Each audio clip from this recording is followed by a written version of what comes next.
Hi. I have chewed on this, and I worked with somebody last week that had kind of a similar, maybe kind of a question, and so I have a couple of ideas to share with you and see if this is a solution. But you'll have to let me know how it works. First of all, I apologize for my appearance. I stayed home sick today. I got some weird sinus thing. I should go to the doctor. Maybe I've got a sinus infection. More than you needed to know, I'm sure. So, I think the idea is that we want to find out if some of the keywords are new or if there's a way to validate their usage and things like that. So I have a couple of tricks up my sleeve. The first one is Google Ngrams. I can't remember if I've showed you this or not. But essentially, Google scanned all the books in academic libraries like 20 years ago, 15 years ago. And you can look up words like, let me move my head. You can look up words or concepts like social work. And out of all the books in North American academic libraries, you can see kind of like a timeline of what percentage they make of a book collection. And so it can, theoretically, we could use this to determine whether something is represented or not. So you can see social work starts around the last century, has an uptick at World War I, or maybe influenza, but we could tell something's going on there. And then, or maybe like Great Depression, who knows? There's all sorts of like, it's a tool where you can use it to think about things. So if we look at like PTSD,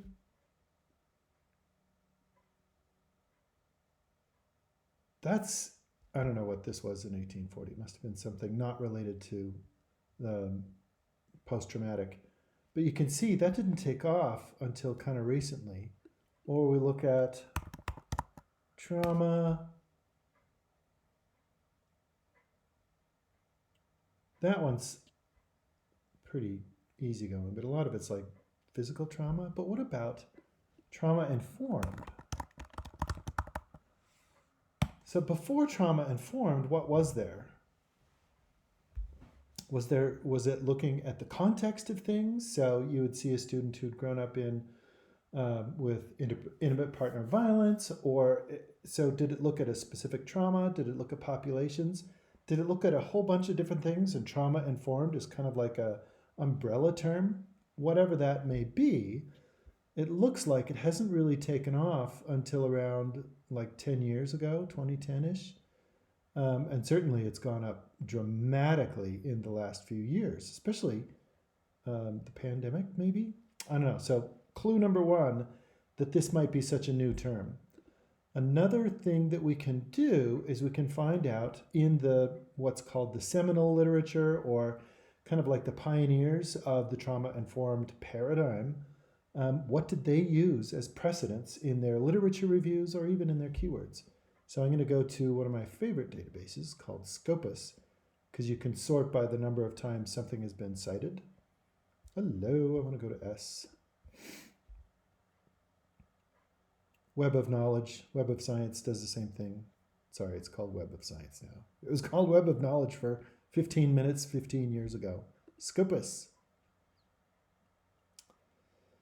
So the thing that I discovered is that trauma informed is indeed in a lot of literature, but to find the most important one, I want to find where somebody's actually introducing it as kind of like, hey, this is a great way to look at all of these different trauma, and tie it together as a paradigm of reviewing where somebody's been for the context that we're moving them towards in an intervention, if that makes sense. So I want to find trauma informed in the title, where somebody's being declarative.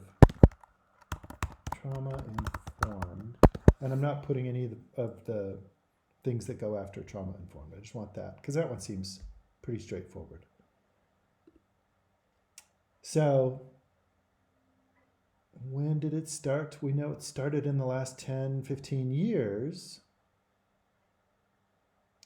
And there's probably going to be thousands of articles because it's really impactful. It's made a big difference. How many did we get? 2,200. But here you can see that curve where it's coming up.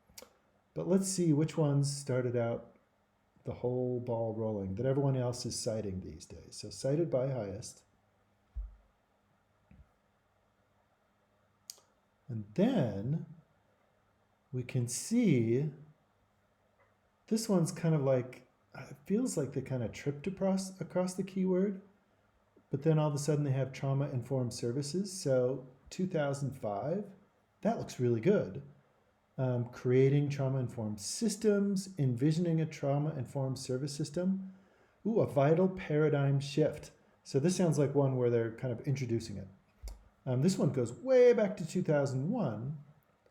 So let me show you a couple of things that I did. So we know that trauma-informed is kind of new. What trauma does it inform us about? What's the precedence?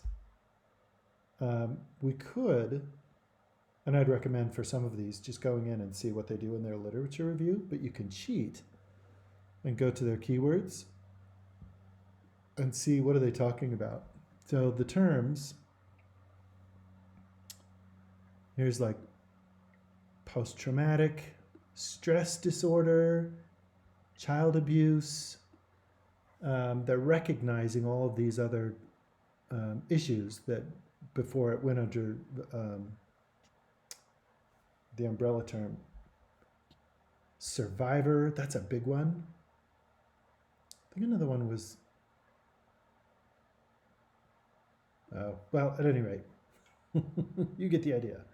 So you could cruise through and look for keywords. And I looked in this one, they barely have any keywords, but let's look at this one.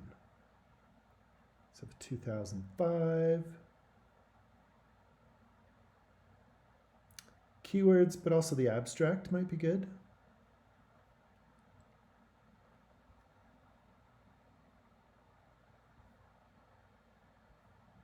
We're attempting to bridge the gap between practice and philosophy. So here we have trauma theory. 10 principles that define trauma-informed service. Those principles might be the thing that you would dig into to look and see what was it called before. So here we have like abuse services, trauma-specific services, substance abuse. There's all sorts of different things that go on, which is probably why this needed to happen.